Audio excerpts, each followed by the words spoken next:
I flew home for the holidays. The lights were off and Grandma was alone in the house. A note on the fridge declared, "Used your money for Paris. Watch her for the week." Grandma whispered, "They'll regret this." I just smiled. 4 days later, they were at my door, panicking. Let me start with the background. I, 29M, stepped off the plane at LAX feeling that familiar mix of exhaustion and anticipation. It had been 8 months since I'd seen my family, thanks to my job in tech consulting that kept me bouncing between cities. The holidays were supposed to be my reset button, 3 weeks back home in suburban Chicago where everything felt simple and predictable. The Uber ride to my childhood home took 40 minutes through holiday traffic. I'd texted my parents earlier about my arrival time, but nobody responded. Not unusual. Mom was probably running around doing last-minute shopping while Dad buried himself in work emails even during vacation.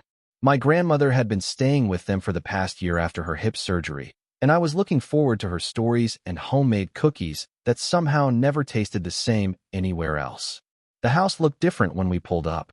All the Christmas lights were off, which was weird because Mom always kept them on until New Year's. The driveway was empty except for Grandma's old Honda that barely ran anymore. I paid the driver and grabbed my suitcase, fishing for my keys as I walked to the front door. The house felt cold when I stepped inside. Not just temperature-wise, but something else. The usual warmth and chaos of a family home during the holidays was missing. No Christmas music playing softly in the background. No smell of whatever elaborate meal Mom had been planning for days. Just silence and the faint scent of Grandma's lavender perfume. I found her in the living room, sitting in her favorite armchair with a blanket across her lap, staring at the blank TV screen. She looked smaller than I remembered, more fragile somehow. When she saw me, her face lit up with a smile that didn't quite reach her eyes. She hugged me tighter than usual and asked if I was hungry. Before I could answer, she pointed toward the kitchen and mentioned there was a note on the fridge that would explain everything. Her voice had an edge I'd never heard before. The note was written in Mom's handwriting on her usual floral notepaper. Emergency came up. Use the money from Dad's account for last-minute Paris trip. Watch Grandma for the week. Back Sunday. Food in freezer. Thanks. I read it 3 times before it sank in. They'd taken my grandfather's inheritance money, the money specifically left for Grandma's care, and flew to Paris. Without asking. Without even a real explanation. Just a casual note like they were asking me to water plants. I walked back to the living room where Grandma was pretending to read a magazine. She looked up at me with those sharp blue eyes that missed nothing, and I could see decades of disappointment and hurt swimming behind them. She asked if I'd read the note, and when I nodded, she leaned forward slightly and whispered that they would regret this decision. Something in her tone made me smile. This wasn't the frail, helpless woman my parents obviously thought they were abandoning. This was the same grandmother who'd raised 4 kids during the Depression, who'd run her own business for 30 years, who'd survived cancer twice, and still volunteered at the food bank every Tuesday. I spent the next hour listening to the whole story. My parents had been treating Grandma like an inconvenience for months. They'd moved her into the smallest bedroom, constantly complained about her medications and doctor appointments, and made comments about how expensive her care was becoming. The Paris trip was apparently something they'd been planning in secret, using the excuse that they deserved a break after dealing with her. But they'd made a crucial mistake. They'd assumed Grandma was just a helpless old woman with no connections or resources. They'd forgotten that she still had her own bank accounts, her own relationships, and her own fierce independence that age hadn't dimmed. The first thing we did was call her lawyer. Turns out Grandma had been thinking about some changes to her will anyway, and recent events had given her perfect clarity about what needed to happen. The appointment was set for the next morning. While Grandma made more calls to people whose names I recognized from childhood, I started going through the house with fresh eyes. My parents had gotten comfortable, very comfortable. The big screen TV, the expensive furniture, the designer kitchen appliances, most of it had been purchased in the last year, right around the time Grandma moved in, and they gained access to her late husband's substantial savings. Day 2 brought some interesting discoveries. Grandma's friend from church happened to be married to a private investigator. Apparently, my parents' emergency trip to Paris had been booked months in advance. First-class tickets, 5-star hotel, the works. All paid for with money that legally belonged to Grandma. By day 3, things were moving fast. The lawyer had been busy, And so had Grandma's surprisingly extensive network of friends who'd lived through enough family drama to know exactly how these situations should be handled. The private investigator had provided documentation of every expense, every transaction, every lie. I was impressed by how methodically Grandma approached everything.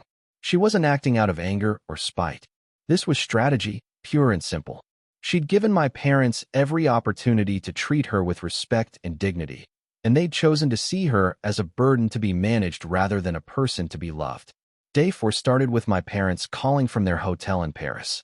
They'd apparently tried to use one of their credit cards and found it declined. When they called the bank, they discovered that the account they'd been using, the one funded by Grandma's money, was no longer accessible to them. The conversation was brief but enlightening. Dad demanded to know what was happening, and I calmly explained that Grandma had decided to take control of her own finances again. Mom got on the line, hysterical, saying they were stranded and needed money for their return flight home. I told them that was unfortunate, but since they'd managed to afford the trip to Paris, they'd surely figure out how to afford the trip back. They could call Grandma directly if they wanted to discuss the situation further. That afternoon, my parents somehow managed to book earlier flights home.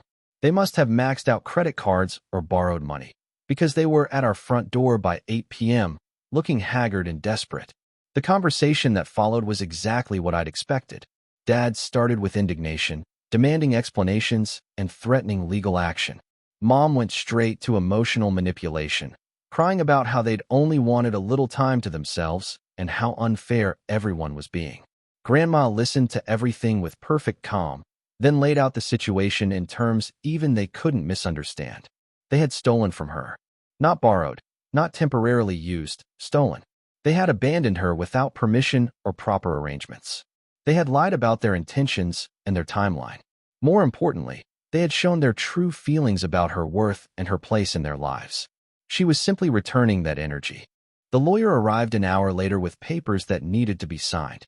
Turns out Grandma had decided to sell the house she'd been paying the mortgage on for the past year while my parents lived rent-free. She'd also removed them as beneficiaries from her will and established a trust that would ensure her money went to people and organizations that actually valued her. My parents had exactly 30 days to find new living arrangements. The best part was watching them realize that their whole comfortable lifestyle had been built on Grandma's generosity, and that generosity had officially run out. The car payments, the credit cards, the expensive mortgage on their dream home. All of it had been manageable only because they weren't paying rent and had access to Grandma's accounts. Update 1. 2 weeks later, my parents had found a small apartment across town and were in full damage control mode. They kept calling, alternating between apologies and accusations, trying to find some angle that would restore their access to Grandma's money. Dad tried the practical approach, arguing that they'd invested so much in improving the house that they deserved compensation. Mom went emotional, claiming they'd sacrificed their own dreams to take care of Grandma and deserved gratitude, not punishment. Neither approach worked because both were built on lies. The house improvements had increased its value, benefiting Grandma when she sold it. And far from sacrificing for her care, they'd been living better than ever on her dime while making her feel like a burden. The real revelation came when my uncle, Dad's brother, called me. Turns out my parents had been telling extended family for months that Grandma was becoming difficult and expensive, setting up a narrative that would justify whatever they were planning. They'd been positioning themselves as long-suffering caregivers who deserved sympathy and support. Uncle mentioned that Dad had even hinted about Grandma needing more specialized care soon, the kind that would require her to liquidate her assets. The Paris trip wasn't just theft. It was the opening move in a larger plan to systematically drain her accounts while making it seem necessary and inevitable. When I shared this with Grandma, she just nodded like she'd suspected as much. She mentioned that they'd been pushing her to sign papers she didn't understand, always when she was tired or had just taken her pain medication. They'd also been isolating her from friends, claiming she was too confused for visitors and managing her phone calls. That's when I realized this wasn't just about money or disrespect. It was elder abuse, carefully planned and methodically executed. My parents had been counting on Grandma's age and physical limitations to make her compliant and dependent. They'd forgotten that being old doesn't mean being stupid. Update 2. The house sold faster than expected to a young family who reminded Grandma of herself 50 years ago. She used part of the proceeds to buy a beautiful 2-bedroom condo in a retirement community that offered independent living with optional services. The rest went into investments and trusts that would ensure her comfort and security for life. My parents' attempts to contest the sale went nowhere. All the paperwork was in order. All the decisions had been made by someone who was demonstrably competent and acting in her own interests. Their lawyer basically told them they had no case and should focus on rebuilding their own financial stability. The turning point came when Mom showed up at Grandma's new place, sobbing and begging for forgiveness. She claimed they'd made a mistake, that they'd been overwhelmed and hadn't thought clearly, that family should forgive family no matter what. Grandma listened patiently, then explained that forgiveness was indeed important, but it didn't erase consequences. They'd shown their true character when they thought she was powerless to defend herself. That wasn't a mistake or a moment of poor judgment. It was a deliberate choice to prioritize their wants over her needs and dignity. She told Mom that she loved her, but she wouldn't pretend that love meant accepting abuse. If they wanted a relationship with her moving forward, it would be on terms of mutual respect, not financial dependence. Mom left crying, but I could see something had shifted. For the first time, she seemed to understand that actions have consequences, even when you're used to getting away with things. Dad took longer to get the message. He kept trying different strategies: guilt, anger, bargaining, playing victim. He seemed genuinely confused that someone he'd dismissed as a helpless old woman had outmaneuvered him so completely. The final straw came when he showed up at my apartment, demanding I talk sense into Grandma and restore the natural order of the family. He actually used those words, natural order, like respecting elders was some kind of temporary inconvenience rather than basic human decency. I told him the natural order was exactly what had happened. He'd treated Grandma like she didn't matter, so now she was treating him the same way. He'd used her resources without permission, so now he didn't have access to her resources. He'd abandoned her when convenient, so now she'd moved on without him. The beauty of it was how perfectly proportional everything was. Grandma hadn't been vindictive or cruel. She'd simply stopped enabling behavior that hurt her and started protecting herself the way any rational person would. Update 3. 6 months later, the dust has settled into something that looks almost like peace. My parents have adjusted to their new reality of actually having to live within their means. Dad got a second job, Mom started freelancing again, and they're learning what most people figured out decades ago, that comfort and security come from your own efforts, not from exploiting vulnerable family members. Grandma is thriving in ways I haven't seen since before Grandpa died. She's made friends in her new community, joined a book club, and started volunteering with a legal aid organization that helps other seniors avoid financial abuse. Her experience has become her mission, and she's remarkably effective at spotting the warning signs of elder exploitation. The most surprising development has been my relationship with my parents. With the financial dynamics removed, we've had to figure out how to relate to each other as actual people rather than players in some inheritance drama. It's been awkward and sometimes painful, but it's also been more honest than our interactions had been in years. Mom seems genuinely remorseful now that she's had time to understand what they'd actually done. She's started therapy and has begun reaching out to Grandma in small, respectful ways: a card on her birthday, a text asking about her health, always making it clear that she expects nothing in return. Grandma responds warmly but carefully, and I can see both of them learning how to rebuild trust. Dad is struggling more with the concept that he'd been wrong. He still occasionally makes comments about how he'd been trying to help or how the situation got out of hand, like it was all some kind of misunderstanding rather than a calculated betrayal. But even he seems to be slowly accepting that the old dynamic is never coming back. The best part is watching Grandma embrace her independence with such obvious joy. She'd spent so long being made to feel like a burden that she'd started to believe it herself. Now she's remembering who she really is: smart, capable, generous on her own terms, and absolutely nobody's victim. Last week, she called to tell me she'd been contacted by a documentary filmmaker who's working on a project about elder financial abuse. They want to interview her about her experience, and she's considering it. Not for revenge or publicity, but because she thinks her story might help other families recognize the warning signs before it's too late.